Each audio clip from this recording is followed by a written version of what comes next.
Shit.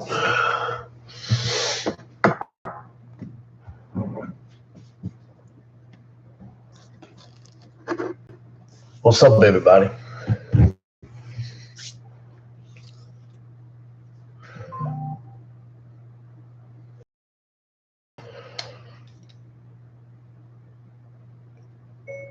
There's a park down the street from my house. I was thinking about going there and we could spar there.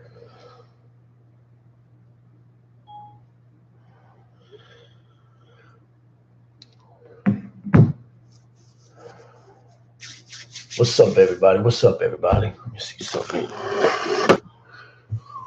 Trying to get this camera right.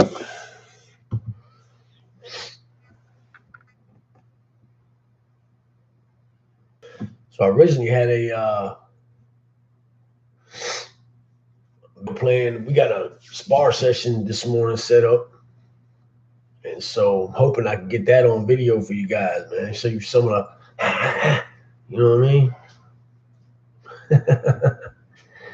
What's up, Jeff Elin Miller? Sam Henderson. Ain't been live in a while. Let me see something, man. So, is that a little better there? Trying to get it set right, man.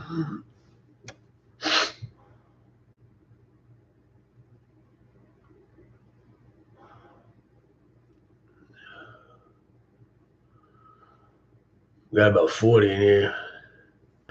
Just want to touch base on the video I did this morning.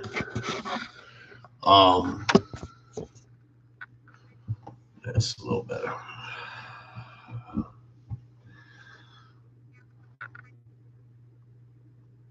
I don't know, man. I ain't really trying to see that fucking ghost. I know that. Fuck that motherfucker, man. Sorry, man. I should have had this prepared, man. Talk about being prepared, and I ain't even prepared. You know what I'm saying? All right.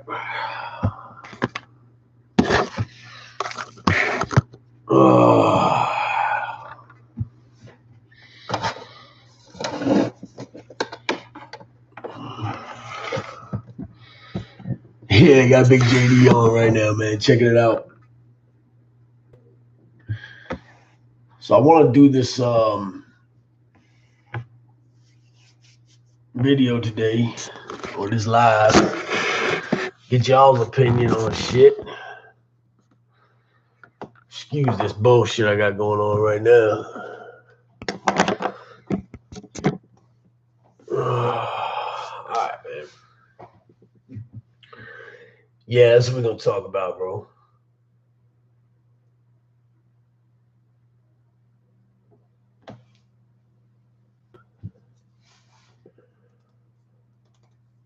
So, my whole thing is that what I was talking about earlier, man, and I wanted to read some of the comments. Yeah, can we get the likes up a little bit, man? Shit helps me out, I guess. I don't know. If you come in, man, bang a like for me, man.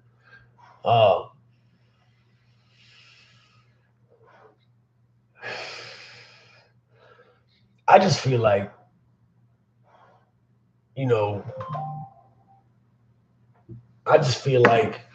we have a responsibility as storytellers, as entertainers, whatever you want to call it. We have a responsibility to be informative, but we have a responsibility to be informative in the right ways, man. You feel what I'm saying? And I feel like when people are not being responsible and they just going off the deep end, then you just doing the same things that we're trying to tell these youngsters not to do, or that we're trying to,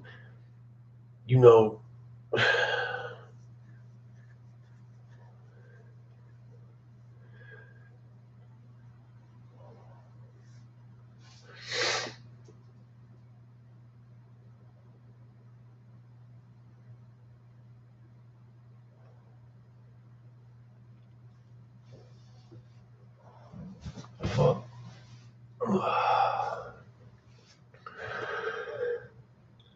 Yeah, I mean, I'd like to hear the whole conversation too.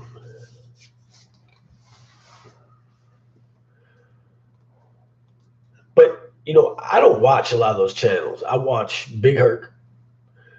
I used to watch Wes Watson a lot. Um, but I kind of fell off from that because I just no real reason, man. I just wasn't really getting anything out of it anymore. I felt like there was the same stories getting retold. You know what I mean? I was like, well, I've already seen this one. Different video, same story. And it's like I said, man.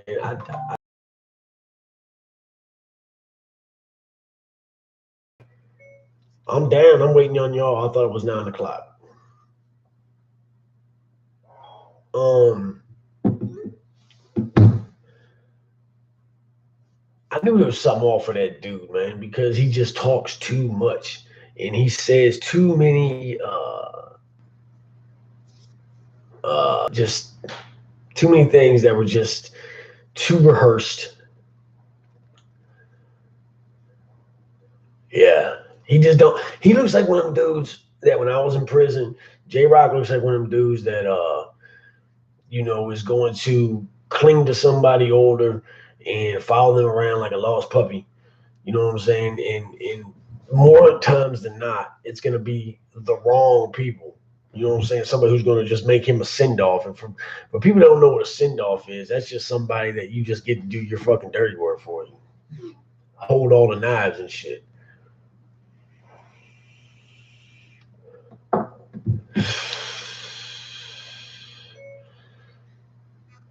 All right, bro. I'll just send you my address and we'll meet at the crib and then we'll roll out.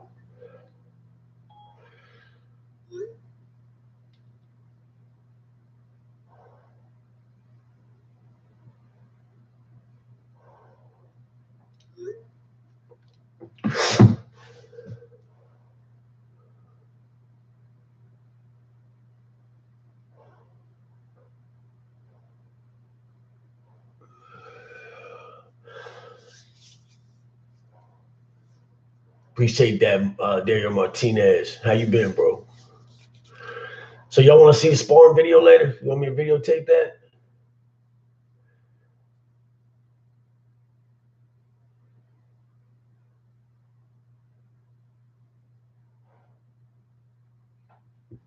So another thing I want to do this morning is uh tell a story, man. People always say, man, you don't tell the war stories no more, man. I'm like, oh well, shit goes down. So I'll start by saying this. Um when you have people come into prison, the system who are green, who are never been locked up, they're basically got a target on their back. And the wolves are going to be at them. The wolves are going to see that. So you go from the jail, you go to receiving, and then you go to your institution. Now, receiving can be a motherfucker because there's guys in receiving that have been there. They work there. They've been there for 6 months, a year, 2 years, and they wait for these guys to come from the jail. They got dope. They're gonna front on the dope, and they're gonna let them get out there. They're gonna give them enough, rope to hang themselves. So, what happens is, like, say some little 18, 19-year-old kid comes in. He's been sitting in the jail for a year, 2 years. See, out here in Virginia, you can sit in the jail for 5 years waiting to go to prison. So, this kid came in, and this is when they had outhouses on the yards, and I don't think they have them anymore on any yard. So what happened was, there was these guys, group of guys, and they were slinging the dope. I had been there for about 3 weeks, so I knew kind of what was going on.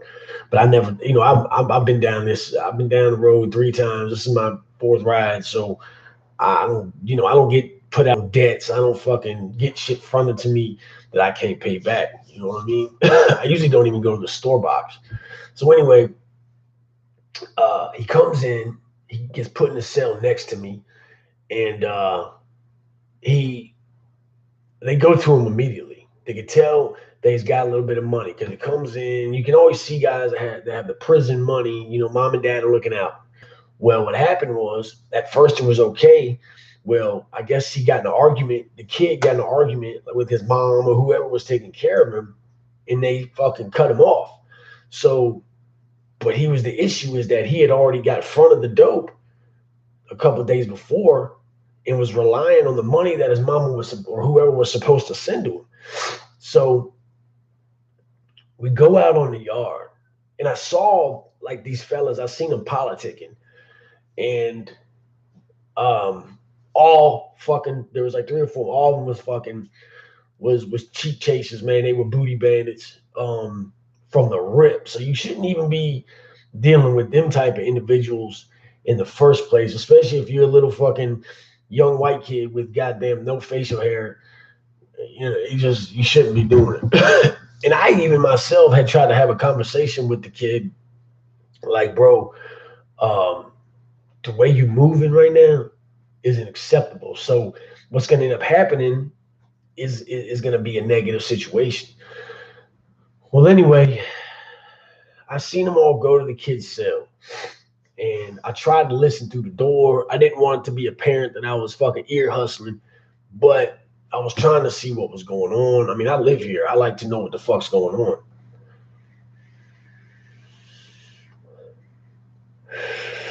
So we go out to the yard, and when you're in receiving, depending on what receiving you're in, you can go out to yard sometimes a couple of rec breaks, or you're only going to go out for an hour. At this particular institution, we were out. You know, we were out. It was actually all right.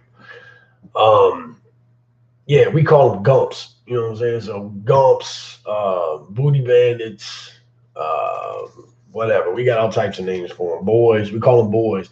That's why, you know, if you call somebody from out Virginia a boy, that's been to prison, you're gonna fucking have a situation. Well, anyway, they go out to yard. And I kind of watch what's going on, and I see the kid go into the outhouse, a little porta john like you see on a construction site. They had these things lined up on the fucking yard. Well, I saw these guys kind of congregate around it, and one of them went in. Well, I just automatically knew then. I knew what time it was. You know what I'm saying? I knew what was going on. I was like, fuck, man. He's going to go in there and he's going to have to pay that debt one way or another. So the kid's, I guess, in there sitting on the stool handling his business. Well, what the fucked up part was when that dude come out, another dude went in. So long story short, every one of them went in there. And we get called back in the yard, and the kid comes back in. You know, he's got that walk of shame. You can always tell when one of these boys has been turned. You know what I'm saying? Because it's a whole different. They go out to yard looking one way, and they come back in looking a whole different way. Now you're a female. Now you're a broad. And so the situation, though, he had got out there on some dope, like real bad, like a few $100s. This was not a $50 debt. This dude got in some shit. So they continuously did this for about 3 or 4 days until I guess somebody had enough of it and dropped the note on it, which means that somebody got a request for him and had, you know, pretty much told what was going on. So I guess the cops are waiting for they're sitting in the tower waiting on the situation to go down because the dude comes in and goes into the fucking stall like he's been doing for the last 3 or 4 days, and the SRT runs down on the situation, locks him up, locks all the dudes up as well. So everybody goes to the back. So here's the issue though, and at this time, for our my people, I kind of had the keys. I ain't saying that I ran all the white dudes at this time, but for other organizations, it was kind of known that like if there was a white inmate, you know, I was gonna, and I was in a situation, I would be the one dealing with it. So we politicked on the yard because two of these guys were actually members of an organization, and those guys had to PC that shit up because they shouldn't have been doing that in the first place. And my whole point was, well, you motherfuckers were out here on the yard. You seen what was going on. You didn't have shit to say about it then. And in my opinion, because I'm not down with any type of homosexual activities when it comes to my whole side of the fucking fence. I said he can't come out on our side neither. So basically, the whole lot of them, the pair of them, had to fucking PC that shit up because the one side was like, fuck that, we're gonna do something to them, and then they were gonna do something to the kid as well because now he still owed that money. So he couldn't come back on the yard because everybody was at him. Not only had he lost his fucking manhood, not only did he still owe that money, but wherever he goes in the system, they have his name. He's going to be liable for that bread. And unless whoever his contact was on the outside, if they don't fucking start sending him money again, he's going to have to go through the same situation. He's a fucking broad now. There's no way you can come back from that. And I don't even care what you do. You can fight 1,000,000 times after the fact. You can fucking stab 100 motherfuckers after the fact, but the fact remains. For the entirety of your prison stay, you're going to be that fucking broad, man. You know what I'm saying?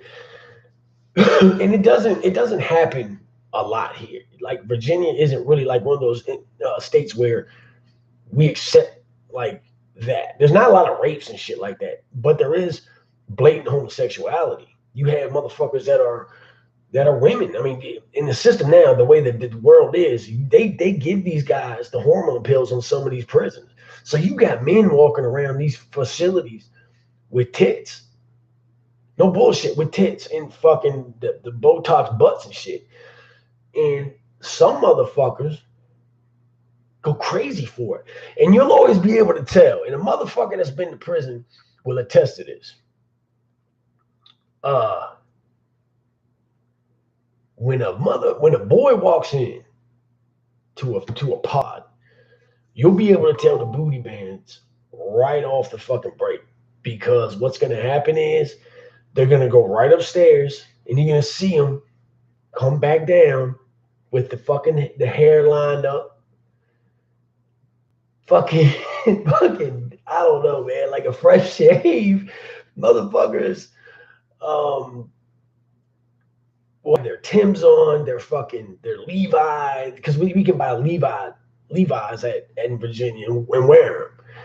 And motherfuckers will go in there and really fucking put on a whole new outfit and be lingering.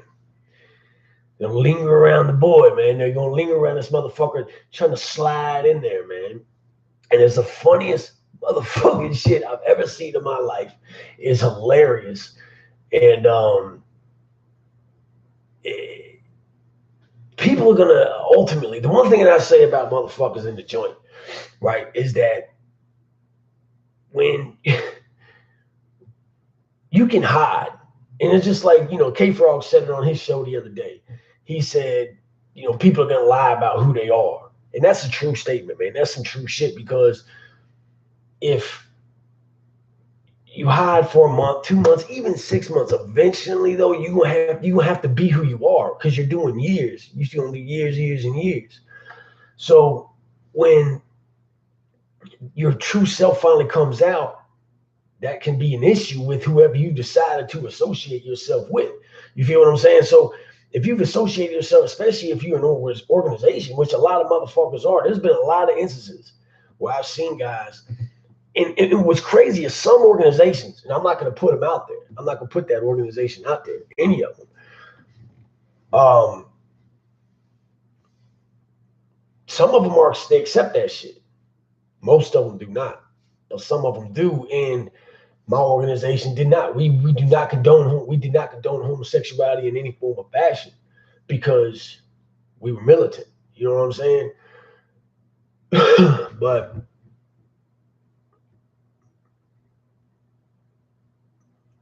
so dude got a question that says, Lance, hypothetically, dude is getting raped in prison and just outright goes nuts and kills his rapist. This shit is openly known. So what happens to the Vic? As far as what's happening to the guy that got raped or the guy that well, is that what you mean? Like, which victim are you talking about? The guy that was getting raped or the guy that was raping?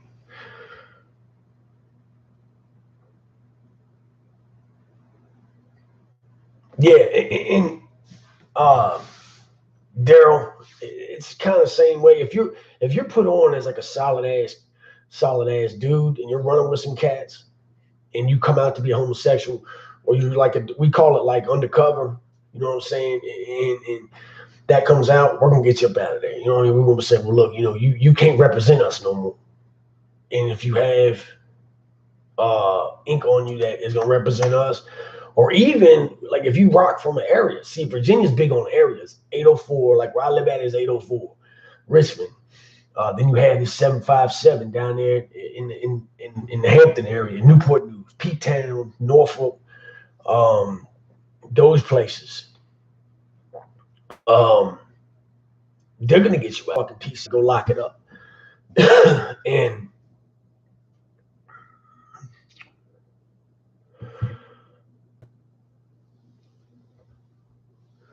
I hope we get all J-Rock subs too. I think we may be.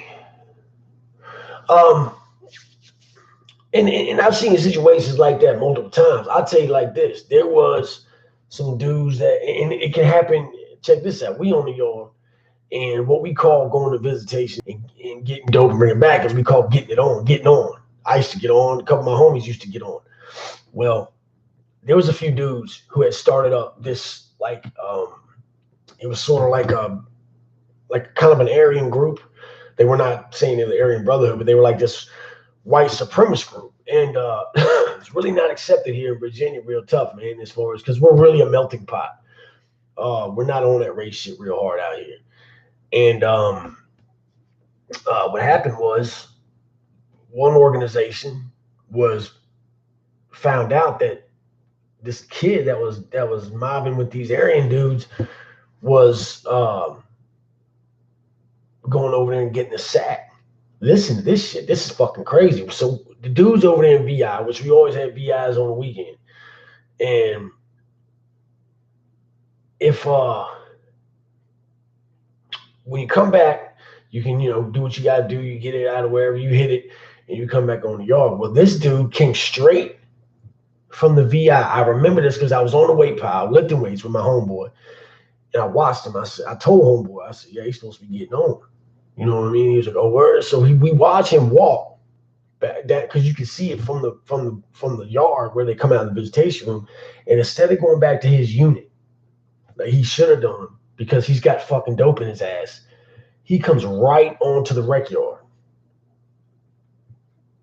What the fuck? So he gets with his little Aryan buddies, and what happened was they were all really just a bunch of dope fiends that were just hanging out together, right? They were just what pissed people off that was that they were putting these patches on each other that they had seen on Gangland, that their moms had sent them in from fucking the internet, and it was a real disrespect to guys like myself, and who had, I'd gone to great lengths to be at that point what I thought was real, which I have discussed that in another video where it turned out that I got misled myself, but that's a whole different topic. If you go over to the VI and you get goddamn a sack, you don't come straight to the motherfucking rec yard all giddy and shit like a fucking schoolgirl ready to pull it out your ass and break it out with your homeboys. That's the stupidest fucking thing I've ever seen. That's the problem. And I'll tell you like this. I used to tell these guys, these little white dudes that were coming from these suburban areas, you have different, and let me explain something to you, man. You got different types of dudes. You got dudes like myself who grew up fucked up, grew up poor. You can hang in the trenches when you come from the fucking trenches. But if you grew up in a fucking nice goddamn split foyer home with your 2-car garage and your parents love each other and they patted you on your little butt and told you it was better than everybody else's your whole life, and you come to the penitentiary, you are a fucking chihuahua amongst wolves. And I would tell these guys that because they would click together and they would use their mom and dad's money to get dope and walk around like they were fucking hard. And I was telling them, you're tattooing all these Nazi shits, all these swastikas and all that shit all over you. And these people who have grown up in these fucking projects do not care about smashing you. They don't care. They've grown up in fucking war zones. They have grown up with bullets flying by their heads. They have grown up fist fighting in the backyard every day of their life. They're ready for war. I would ask them, are you? Are you ready for what these guys are going to bring to you? Because you're walking around here like you're Billy Badass.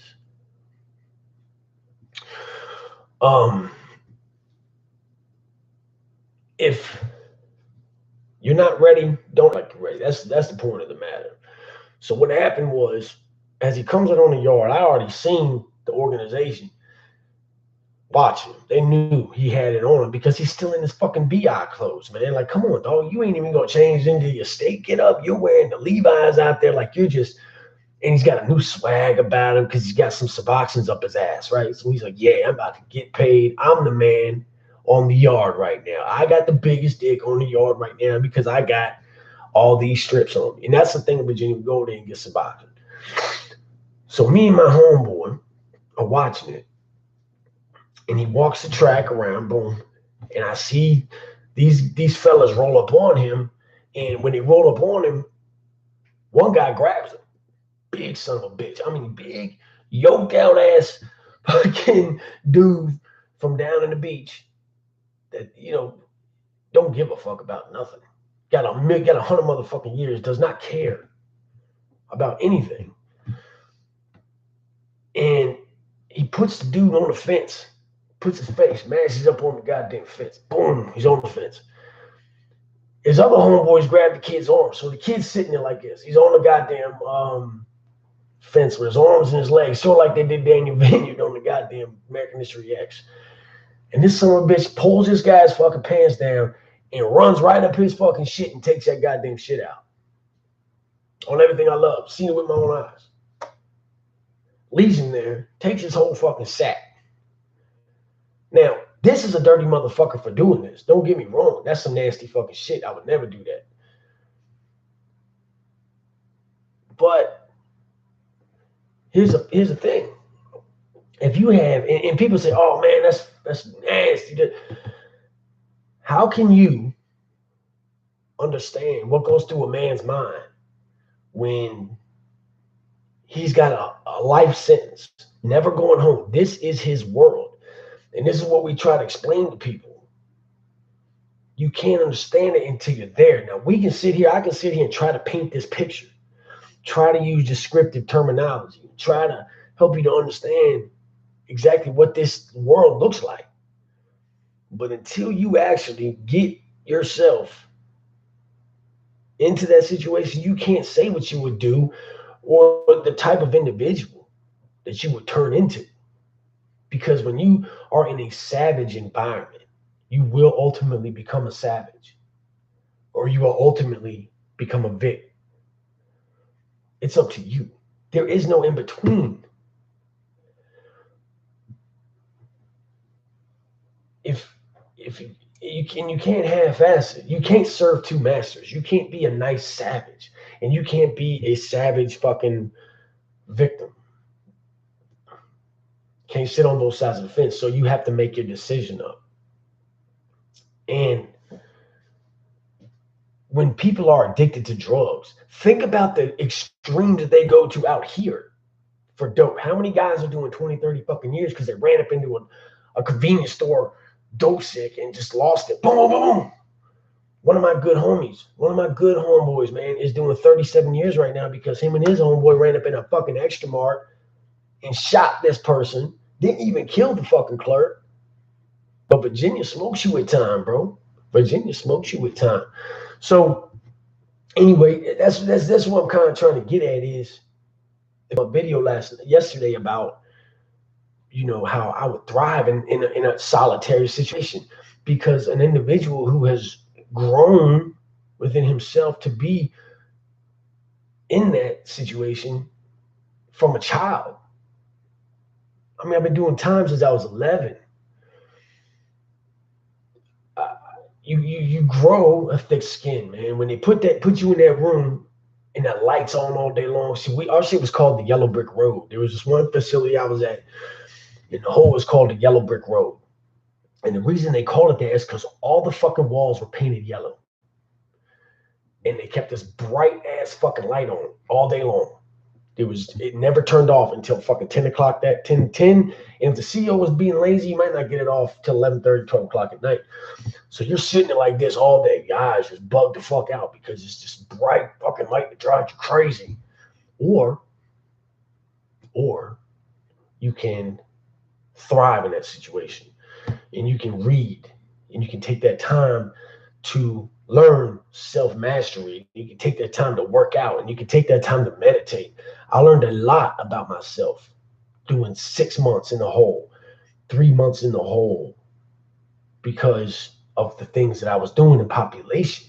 And it kind of coincides with how we deal with shit out here in the world, man, because we do the same thing. We get overwhelmed and we have that anxiety and we flip the fuck out and then we go back to the penitentiary. That's what I'm saying, man. So anyway, man, hope y'all enjoyed the war stories this morning. I made my decision that, as far as the content, I'm going to keep it the way I started it. And I'm gonna stop trying to fix it because if it ain't broke, don't fix it. You know what I'm saying? I've been trying to do these different things, and I feel like I've kind of gotten off track. I want to do my prison thing. I want to do my motivation thing, and I'm gonna throw a little bit of music on there because I like playing music. But other than that, we're gonna pull back from some of that other stuff because I feel like it's very sporadic, and I want people to know exactly what they're gonna get when they get on this channel. And I feel like honestly, I want to bring some of the real back. I want to bring some of this extra shit out the way. Joy Picasso, what's up, homie? When you gonna do this fucking dome for me, bro? Oh, and listen, anybody, and there's been a couple people that have helped me out, man. Nate Dogg hit me up. He's been trying to help me out. We're talking about doing an interview as well. I'm also talking about trying to get on with a couple of dudes from out west. I'm trying to get on with Big Hurt. What's up, Hurt? You put some people on. I want to shout out to my dude from VA though, Death from 23-1, man. It's always love, man. Without him, I wouldn't even be here. So, I want to shout out to Big JD for putting me on. Nicole from Recovery Channel, man. When I first started, you guys are the ones that put me on first. And like I said in one of my other videos, check some of these smaller channels out, man. You know what I mean? Because they're doing their thing too, man. Check out my boy G Dirt. Check out my boy OG Scotty, who's been a BLC member for a while. You know what I'm saying? So, all right, Joey. Maybe we can make a joint of it, man. Put on for you, man. Yeah, man. Dude, Big JD, dude, actually, he said some real shit, man. Yeah, thank you, man. Capo Capone, man. I want to shout out to him because he's been going through some stuff. He was in ICU for like a week, and he's a member of this movement, and he's a very, very solid motherfucker, man. I kind of was setting high standards, but I'm stuck at 3 right now, man. I ain't gonna lie because I'm not ready. I'm not gonna do it if I'm not ready. I'm not gonna just jump off. So next week I'm gonna try to go down to 2. Once I get down to 2, I think, or 1.5, I think we'll be there, man. But thanks, Clayton. Appreciate that, bro. Absolutely, Capo. You already know what it is, bro. Lynn Miller, what's up? How you doing, hon? Nikki Scarfo, there you go.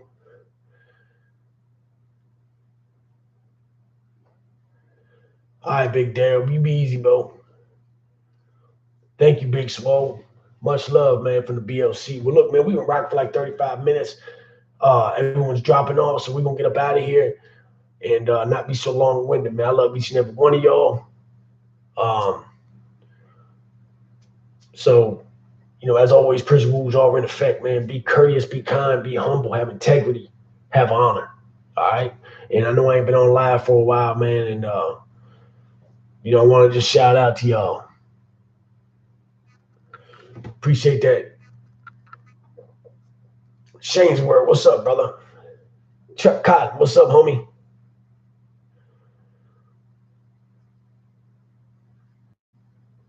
Appreciate that, T Killer.